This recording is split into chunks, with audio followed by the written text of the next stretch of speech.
Assalamualaikum warahmatullahi wabarakatuh. Perkenalkan, nama saya Anissa Rohmatin dengan NIM 18061102170 dari kelas 4B3 Manajemen, Fakultas Ekonomi dan Bisnis, Universitas Samratulangi Manado. Jadi pada saat ini saya akan membahas materi yaitu mengenai Analysis and Interpretation of Financial Statement.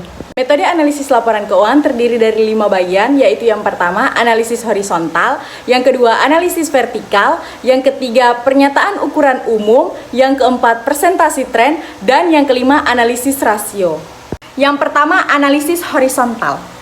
Analisis horizontal adalah analisis yang menggunakan keuangan komparatif, pernyataan untuk menghitung dolar, atau presentasi perubahan dalam item laporan keuangan dari satu periode ke periode berikutnya. Cara menghitung perubahan jumlah dolar yaitu tahun ini dikurangi dengan tahun dasar.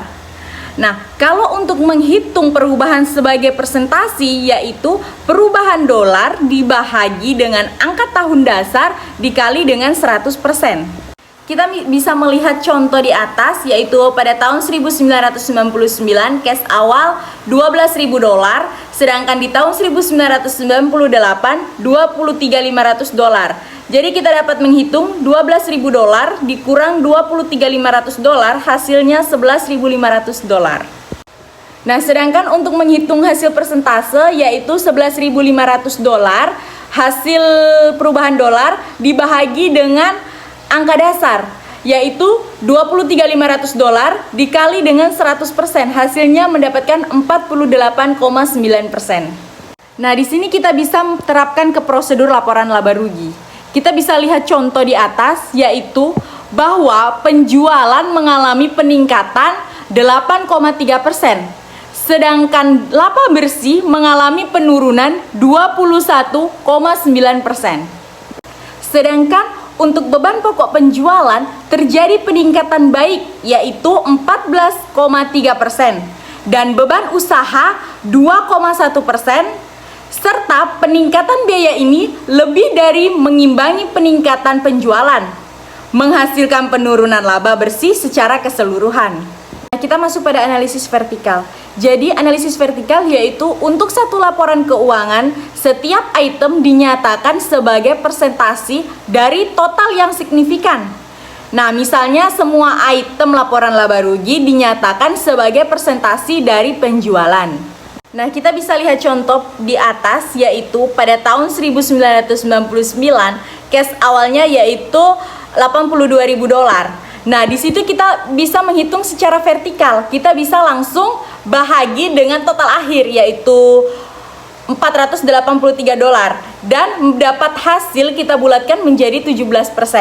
Nah, begitu pula untuk tahun 1998 untuk cash awalnya $30.000. Nah, kita langsung bahagi dengan total akhir yaitu $387.000 dan mendapatkan hasil 8%.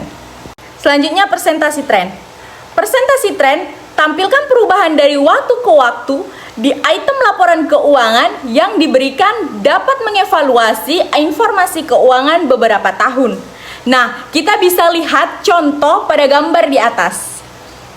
Nah, selanjutnya kita masuk pada analisis rasio. Jadi, analisis rasio merupakan ekspresi hubungan logis antara item dalam laporan keuangan periode tunggal. Nah, misalnya persentase hubungan antara pendapatan dan laba bersih. Rasio dapat dinyatakan dalam 3 cara berbeda, yaitu yang pertama perbandingan. Nah, misalnya rasio lancar 2:1. Yang kedua persentasi, misalnya margin keuntungan 2%. Dan yang ketiga dolar. Nah, misalnya IPS $2,25. Selanjutnya kategori rasio, yaitu terdiri dari 4. Yang pertama, rasio likuiditas, yaitu tunjukkan jangka pendek perusahaan kemampuan membayar hutang.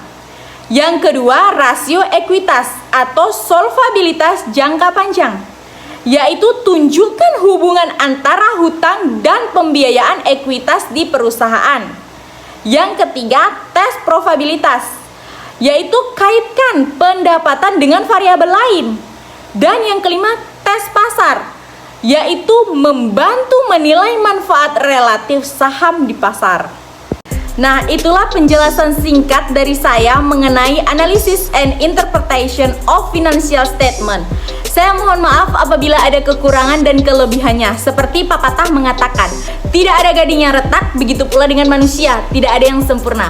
Wabillahi taufiq wal hidayah. Wassalamualaikum warahmatullahi wabarakatuh.